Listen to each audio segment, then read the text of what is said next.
Hit लग रहा है, क्या कहना चाहेंगे? पहले तो हमारे सारे दर्शकों को नमस्कार, और बहुत ही अच्छा लगता है आप लोगों के न्यूज़ देख करके। आप लोग समाज का आईना है, ही सब कुछ जानता है। और आगे बताइए। क्या यार एकदम भीड़ भाड़ इलाके में बैठे हुए हैं, एकदम कुछ अलग लग रहा है। ये भीड़ भाड़ इलाका नहीं है, ये स्टूडियो है मुंबई का, और यहाँ पे हम लोग एक फिल्म की शूटिंग कर रहे हैं जिस फिल्म का नाम है सन ऑफ बिहार। और इस फिल्म में हीरो हैं खेसारी लाल यादव जी, मनी भट्टाचार्य हीरोइन है, अपना अयाज खान है, मैं हूँ, अपना गौरी शंकर जी हैं, काफ़ी आर्टिस्ट इसमें हम लोग हैं। इसके डायरेक्टर हैं रवि सिन्हा जी, और प्रोड्यूसर अमित जी हैं, कैप्टन जो मालिक।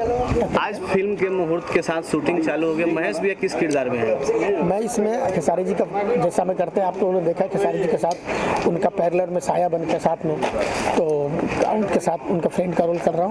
उनके हर सुख दुख में साथ देता हूँ, और आज पहला दिन है, धीरे धीरे देखे शुरू कहाँ तक लेकर जाती है। सिनेमा में साथ देते हैं, रियल लाइफ में साथ? रियल लाइफ में भी उनके साथ में। खेसारी जी तो अभी आपका नाम लिए नहीं कि महेश जी का फोन आया था नेपाल के घटना के बाद?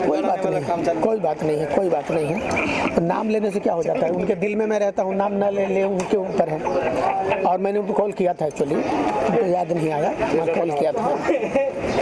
चलिए, और महेश भैया की कौन कौन सी फिल्में आने वाली है? काफ़ी फिल्में मेरी आ रही है, अभी लाइन से शूटिंग की। अभी खेसारी भाई के साथ 3 फिल्में हैं, वो आएंगी, रिलीज पे हैं। यश भाई के साथ है, कल्लू जी के साथ है, रितेश पांडे जी के साथ है, सारे लोगों के साथ फिल्में मेरी आ रही है। हाँ, इस नया साल में खेसारी भाई के साथ मेरी पहली फिल्म है, और हम दर्शकों को हंसाने गुदगुदाने फिर आ रहे हैं 2022 में एक नई फिल्म लेकर के, जिसका नाम है son of Bihar. Thank you sir. 1-2 still ले लेना।